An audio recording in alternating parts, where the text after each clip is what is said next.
Sholatnya banyak, puasanya banyak, zikirnya banyak, baca Qurannya khatam. Tapi kalau bayar utang tak dibayar, di akhirat kau akan cari dia. Di mana dia dulu sering duduk. Bekas tempat duduknya aja pun bisa menghilangkan duduk.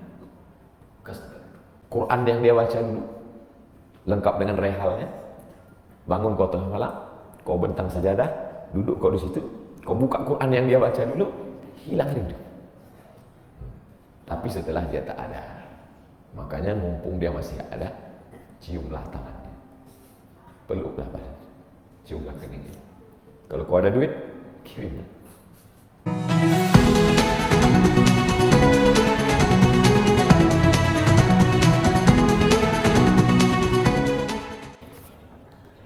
Gimana hukumnya memberi hutang kepada orang minjam tapi berkali-kali, nggak pernah bayar? Apakah kita termasuk orang yang menzolimi dengan tidak mendidik orang tersebut menjadi mandiri? Karena sepertinya tak pernah mandiri dan tidak berniat untuk melunasi. Ayat yang paling panjang dalam Al-Quran, surat Al-Baqarah 282. Satu lembar. Bukan tentang puasa, bukan tentang sholat, bukan tentang baca Quran, bukan tentang zikir. Tapi ayat yang paling panjang tentang bayar hutang. Sholatnya banyak, puasanya banyak, zikirnya banyak, baca Qurannya khatam. Tapi kalau bayar utang tak dibayar, di akhirat kau akan cari dia. Oleh sebab itu ada orang mati syahid. Oh, mati syahid. Orang mati syahid tidak merasakan sakratul maut. Orang mati syahid tidak merasakan azab kubur. Orang mati syahid tidak merasakan hisab. Orang mati syahid langsung masuk surga. Ilat lain kecuali hutang. Makanya kalau ada orang menagih hutang, itu dia bukan pelit. Dia sedang menyelamatkan saudaranya dari makan haram. Makanya datang ke rumah dia. Habis pengajian nih, langsung datang. Assalamualaikum, waalaikumsalam. Kau mau menagih ya? Aku bukan mau menagih, tapi menyelamatkanmu, anak cucumu, istrimu, tetanggamu dari makan haram. Ya ayyuhalladzina amanu. Hai orang-orang yang beriman, hai orang yang percaya bahwa setelah mati dia akan hidup lagi menghadap Allah. Idza tadayantum bidainin, kalau kau menjalin transaksi hutang piutang, ila ajalin musamma, sampai ke batas waktu tertentu, faktubuh, tulis, saya pinjam kepada kamu 500.000, akan saya bayar pada bulan Mei. Tahunnya jelas.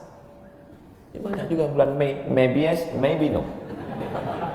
Bulan berapa? Bulan Mei tahun 2020. Oke. Sekarang bulan Maret. Maret, April, 1 Mei 2020. Datang. Kapan kau bayar? Mohon maaf aku gak bisa, istriku baru meninggal, anakku pun sakit. Jangan kau cerita panjang lebar, tak tahan air mata aku mau menetes. Kalau dia dalam kesulitan, fanaziratun ila maisarah, tunggu sampai dia lapang. Maisarah artinya lapang. Tunggu sampai dia lapang. Setelah dia lapang, datang lagi bulan Juni. Kapan kau bayar? Aku belum bisa. Nampaknya lebih banyak ongkos minyak aku daripada uang yang kutagih. Yang paling bagus, wa anta saddaqu khairul lakum. Kau sedekahkan itu lebih baik. Karena aku pun makin datang makin kumat darah tinggiku, kolesterolku pun makin naik. Jadi untuk yang 500.000 itu ku sedekahkan aja Nabi. Tapi yang menghafal ayat ini yang ngasih pinjaman, bukan yang minjam. Sekarang banyak salah hafal, yang minjam pula yang hafal. Begitu kita tagih, kapan kau bayar? Wa anta saddaqu khairul lakum. Kau sedekahkan itu lebih baik. Itu ayat aku. Ayat kau 8282. Banyak sekarang orang salah hafal ayat. Jadi dalam Islam hutang piutang adalah ajaran tolong menolong tertulis dalam Quran. Namanya fikih muamalah. Ada fikih ibadah, sholat, zakat, puasa. Ada fikih jihad, jihad fisabilillah. Ada namanya fikih muamalat. Hutang piutang, gadai menggadai, pinjam meminjam, murabahah, mudharabah, bagi hasil. Maka hutang piutang ini cara tolong menolong. Jangan sampai dihilangkan. Tapi kalau tidak mendidik, maka Islam bukan agama yang memanjakan orang. Ada anak yang kurang ajar kepada orang tuanya. Bagaimana caranya berbakti kepada orang tua yang telah wafat? Apakah anak ini masih dapat ampunan Allah Subhanahu wa taala? Datanglah seorang bapak mengadu kepada Umar bin Khattab. Assalamualaikum Khalifah Amirul Mukminin Umar bin Khattab. Waalaikumsalam. Ini anak saya kurang ajar, tolong dihajar dulu. Kata Umar bin Khattab orangnya bijaksana. Dia tidak mau main pukul, dia tanya dulu. Kenapa kau kurang ajar pada bapakmu? Hai Umar bin Khattab, kata anaknya. Ya, Apakah seorang anak itu punya hak terhadap bapaknya? Ya. Apa hak anak? Mencarikan ibunya yang solihah, memberikan nama yang baik, memberikan makanan yang halal. Itu hak anak. Kata anaknya, ibuku tidak baik, makanku tidak halal, nama aku pun tak baik. Apa kata Nabi kepada bapaknya? Apa kata Umar kepada bapaknya? Laqad aqaqtahu qabla an ya'aqqa alaik. Sebelum anakmu durhaka kepadamu, kau sudah durhaka duluan kepada anak. Jadi kalau begitu, ada anak durhaka, ada bapak durhaka.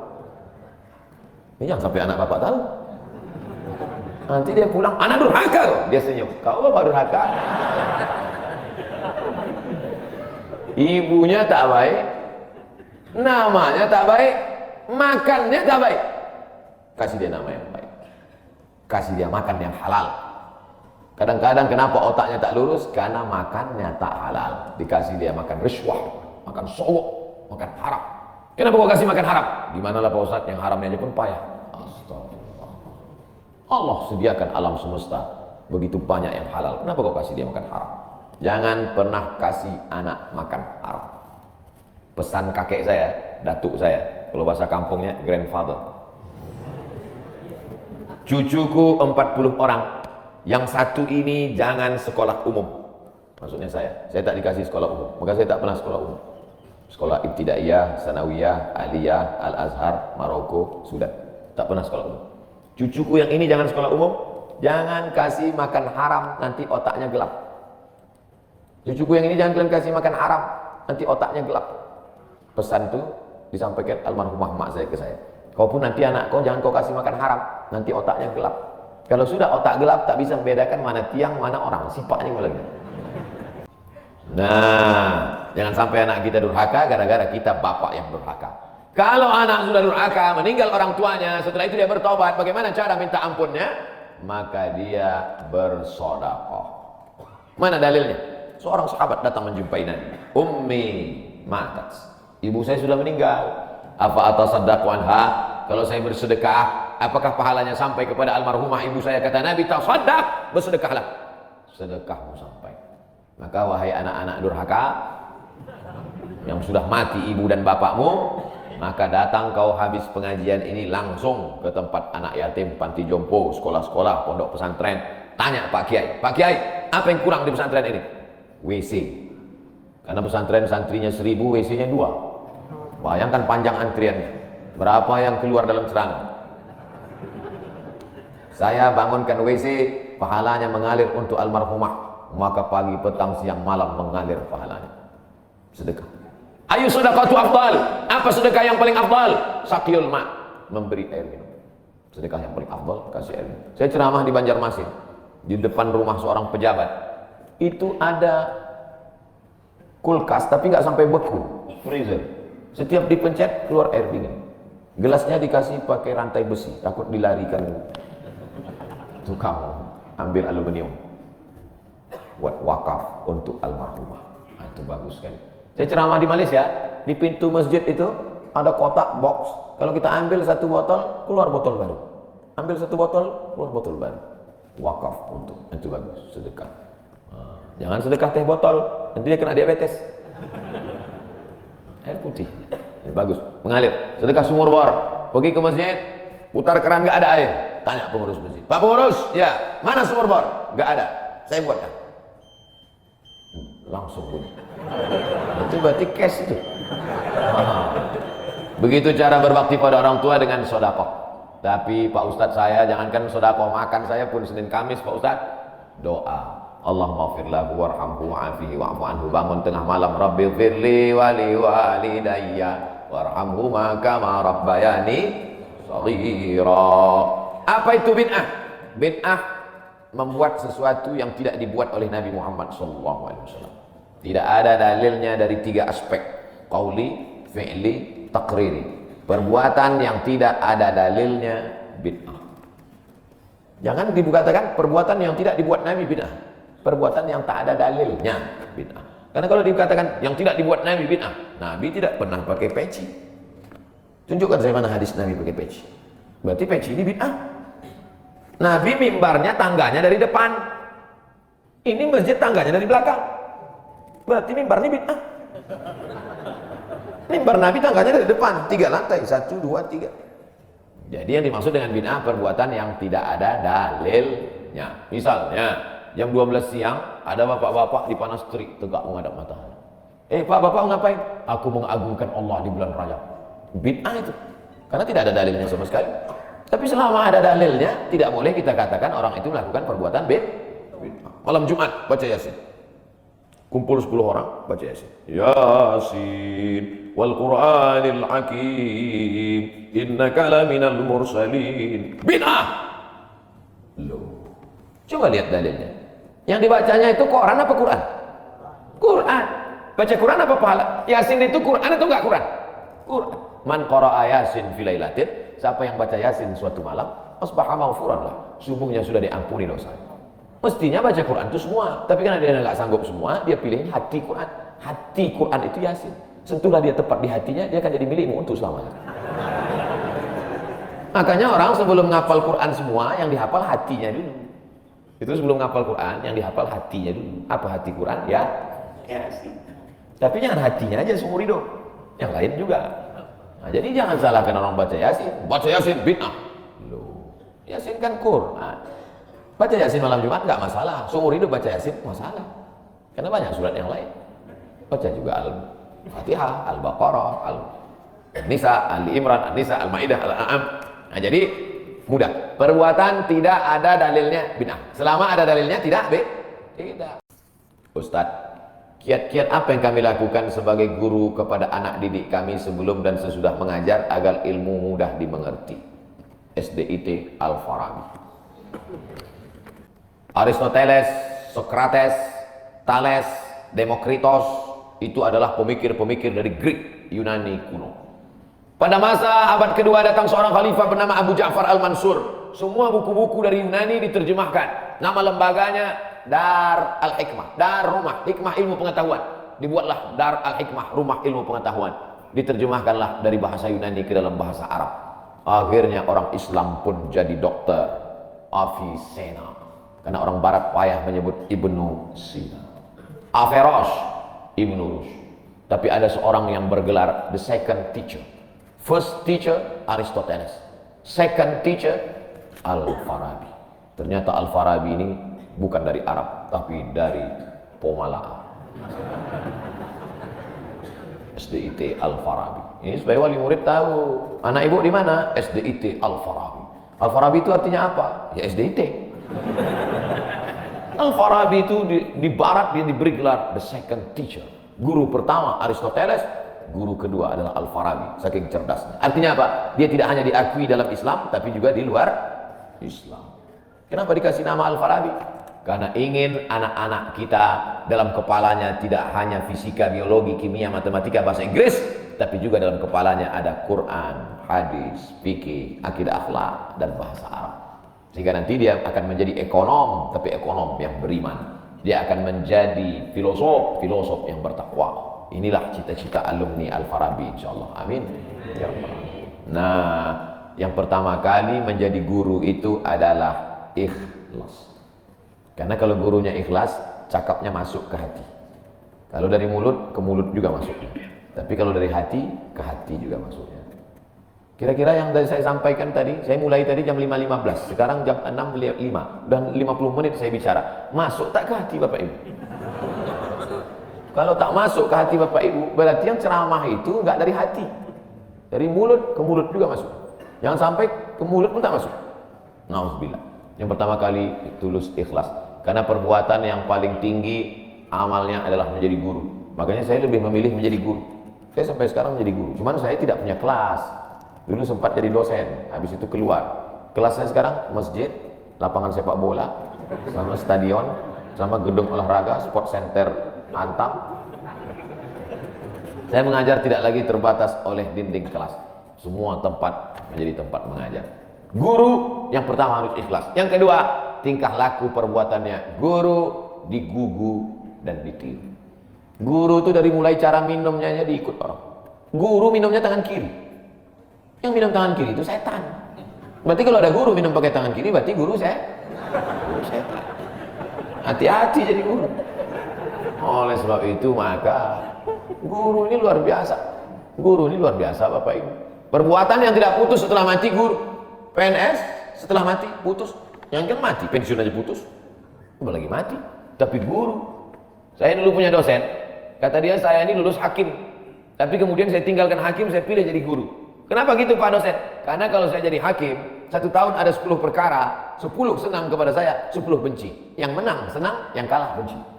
Tapi menjadi guru, tidak akan ada murid saya yang benci kepada saya. Betul. Guru SD saya, berapa kali kepala saya diantukkannya ke tiang. Asal pelajaran saya nggak dapat, dia tuh. Begitu reuni, saya cium tangannya. Saya nggak sakit hati, ingat aja dikit. Datang saya belikan hadiah, saya cium tangannya, meleleh air mata saya. Betul, menjadi guru itulah nikmat. Maka saya pilih jadi guru. Guru nggak ada pensiunnya. Saya sampai mati saya tetap menjadi guru. Oleh sebab itu maka guru ini luar biasa. Guru pahlawan tanpa tanda jasa. Oleh sebab itu menjadi guru. Oh, tapi jangan gara-gara ini semua pegawai Antam keluar mau jadi guru. Memang ibu bukan guru, tapi ibu menjadi guru bagi anak-anak ibu. Bapak jadi guru bagi keluarga bapak. Itu kita sudah menjadi guru, insya Allah. Mak saya perempuan yang biasa, dia bukan guru, dia bukan PNS, dia bukan kepala sekolah, tapi dia menjadi guru bagi kami, anak-anak. Kalau kami pulang bawa main-mainan, dia tanya, mainan ini dapat dari mana? Dari jalan mak, antar ke tempat kau jumpa tadi, karena tak tahu itu punya siapa. Nanti di akhirat ini akan kau pikul menghadap Allah SWT. Sampai hari ini, kalau ketemu barang-barang di jalan, tidak berani bawa pulang, ingat pesan almarhumah emak itu.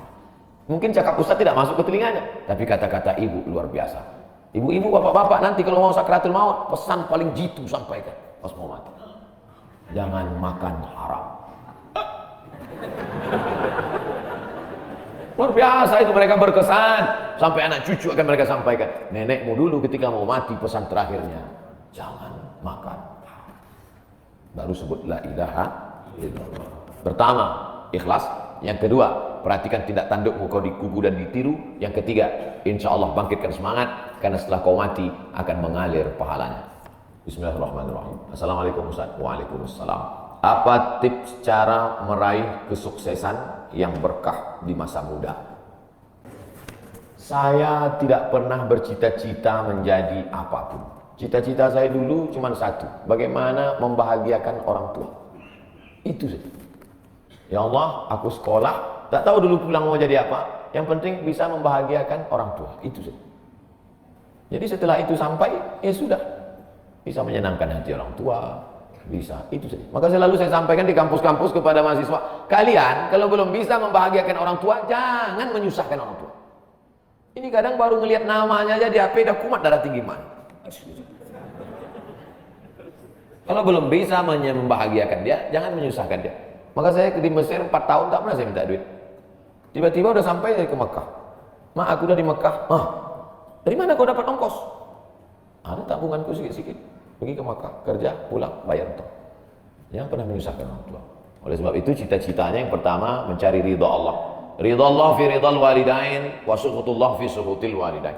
Pulang saya ke kampung, saya mau beli tanah berapa meter, ternak lele, tanam cabai, daun ubi, malam ngajar ngaji. Cita-cita saya kecil aja. Tak ada cita-cita mau jadi ustadz viral disambut di airport. Terus kata mak saya, masa kau S2 tinggal di kampung? Pergilah ke kota. Akhirnya saya menghonor jadi dosen, siang jadi dosen, malam ceramah di masjid, direkam, diupload, khutbah, diupload, like and share, akhirnya viral. Diusir beberapa kali, makin viral. Dibully, makin viral. Akhirnya yang membuli saya taubat. Ini orang makin dibully, makin viral. Udah kita diamin aja lah. Itu semua itu kerja kita atau kerja Allah? Kerja Allah. Kerjakan kerja kita, urusan Allah biar Allah yang urus. Kita hidup ini sama macam bawa pancing. Kita tugas kita ambil bambu, pasang kail, cari cacing, letakkan. Masalah ikannya datang tak datang itu urusan Allah. Ini kadang banyak orang ngurus urusan Allah yang dia urus. Urusan Allah yang kau urus. Kata Allah yang mendatangkan ikan ini urusan aku. 10 pancing pasang, itu urusan kita. Tarik pancing satu, cacingnya hilang. Cari pancing satu, kailnya hilang. Cari pancing satu, talinya hilang. Yang ke-10, bambunya hilang. Marahkah kita? Tidak. Karena urusan kita sudah selesai. Serahkan urusan Allah. Pulang ke rumah. Rupanya Allah mau kasih kita bukan ikan mentah, tapi ikan masak. Banyak orang terlalu berpikir, hidup ini kau buat saja urusanmu, urusan Allah. Urusanmu berangkat dari rumah kerja. Masalah hasilnya urusan Allah. Berapa banyak orang bekerja tapi tak dapat apa-apa. Betul? Kalau sudah rezeki tak kemana. Tapi jangan gara-gara ini lalu bapak nggak kerja. Dibangunkan ibu besok pagi, bang, abang nggak kerja masuk kantor. Urusan Allah. Kalau ada suami ibu seperti itu, ibu jangan marah, biarkan aja. Nanti jam 12 dia bangun, dia lapar, dia tengok, mana makanan? Ibu jawab, urusan Allah. Harus ada usaha dan ikhtiar. Pertama, niat cari ridho Allah. Kedua, senangkan orang tua. Ketiga, berusaha. Setelah itu, tawakal Allah. Apa hukumnya suami menyembunyikan uang dari istri?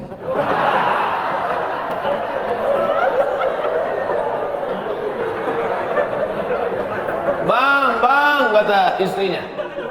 Bang, ini duit apa bang? Duit sial. Oh duit sial, udah kusembunyikan kau dapat juga.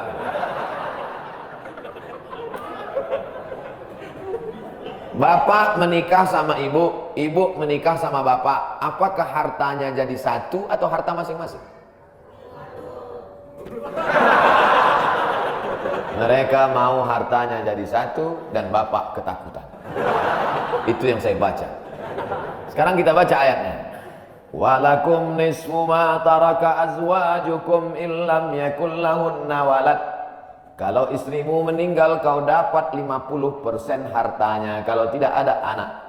Fa in kana lahunna waladun, kalau dia punya anak, falakumur rubu'u, kamu dapat 25%. Sekarang saya tanya, hartanya nyatu atau pisah? Memang kalau belum sarapan susah nangkap. Saya ulang sekali lagi. Walakum nisfu ma taraka azwajukum. Hai para suami, kamu dapat setengah harta istrimu kalau tidak ada anak. Fa in kana lahunna waladun, kalau ada anak kamu dapat 1/4. Artinya hartanya misah. Harta bapak beda, harta ibu beda. Ibu kerja, punya kebun, punya tanah, punya speedboat, itu harta dia. Bapak punya usaha, harta bapak. Meninggal ibu, 50% untuk bapak. Apa beda harta ibu dengan harta bapak? Di dalam harta bapak ada hak ibu, dalam harta ibu tidak ada hak bapak. Takbir. Saya ulang sekali lagi. Ibu menikah dengan bapak, bapak menikah dengan ibu, ibu bawa harta, bapak bawa harta. Bedanya apa? Dalam harta bapak ada hak ibu, dalam harta ibu tidak ada hak bapak. Kenapa dalam harta bapak ada hak ibu? Karena bapak wajib memberi nafkah. Kewajiban bapak 5. Pertama, kasih makan. Kedua, kasih pakaian. Ketiga, kasih tempat tinggal. Keempat, kasih pendidikan. Kelima, kasih perhatian. Lebih dari yang ini, itu bukan milik mereka lagi. Jelas? Ini ada sekarang suami setelah menikah, pas dilihat surat apa semua, tak ada punya dia. Semua atas nama istri. Ini orang kalau meninggal, ini tidak kena azab kubur.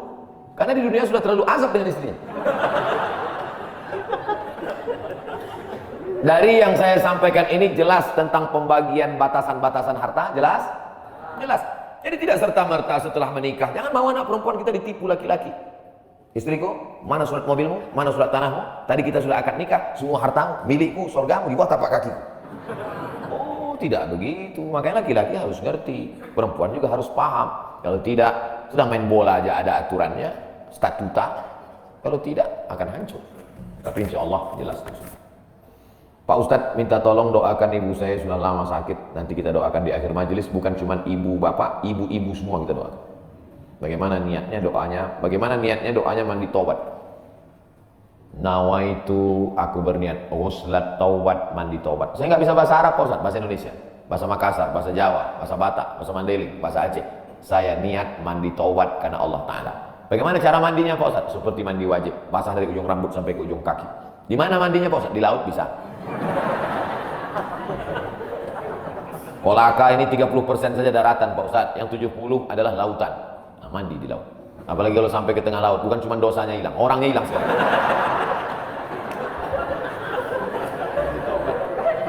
Setelah mandi taubat, solat sunat taubat, usolli sunnatat taubat raka'ataini lillahi ta'ala. Ayatnya bebas. Ayat apa yang paling panjang?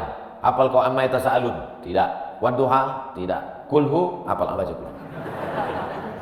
Di sujud terakhir banyak berdoa. Berapa kali solat sunat taubat sehari? Sebanyak-banyaknya. Kami dulu dipesankan guru kami, pagi solat sunat taubat, siang solat sunat taubat, petang solat sunat taubat, sebanyak-banyaknya solat sunat taubat, solat sunat taubat, solat sunat taubat, solat sunat taubat.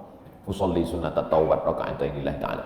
Ma min muslimin yuznibu dzamban, ada orang yang silap salah berbuat dosa, summa yatatahhar, bersuci, berwudu, mandi taubat, summa yusolli raka'ataini, salat sunat 2 rakaat, summa yastaghfirullah, minta ampun kepada Allah, illa ghafarallahu lah, Allah mengampunkan dosa-dosanya. Bulan Rajab banyak-banyak taubat, bulan Sya'ban tingkatkan ke taubat, masuk ke dalam bulan Ramadan insyaallah mendapatkan Lailatul Qadri khairum min alfi syahr. Semoga Ustaz senantiasa diberikan Allah kesehatan. Amin. Saya dari Medan. Wah, ada juga orang kampung saya di sini. Bagaimana cara bakti seorang anak? Cara membahagiakan orang tua berjarak jauh dengan kita. Sedangkan bertemu dekat bersama orang tua mungkin hanya 1 tahun sekali. Idul Fitri saja. Karena harus bekerja di PT Antam TBK Sulawesi Tenggara. Ada sesuatu yang tak bisa kita bayar dengan uang.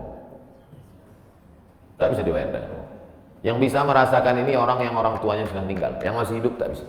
Lam ya'rif man lam yadhuq, yang tak pernah merasakannya tak bisa menceritakan. Karena tak bisa dirasakan. Setelah orang tua itu tak ada, barulah kita rasa dunia ini hampa, tak ada gunanya.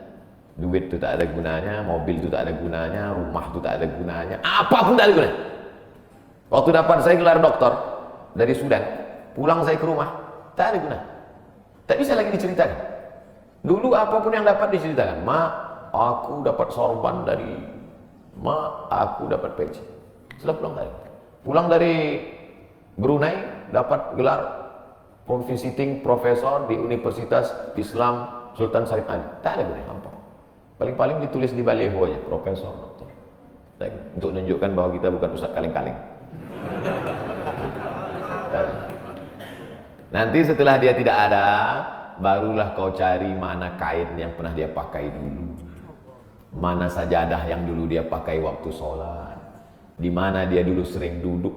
Bekas tempat duduknya aja pun bisa menghilangkan duduk. Bekas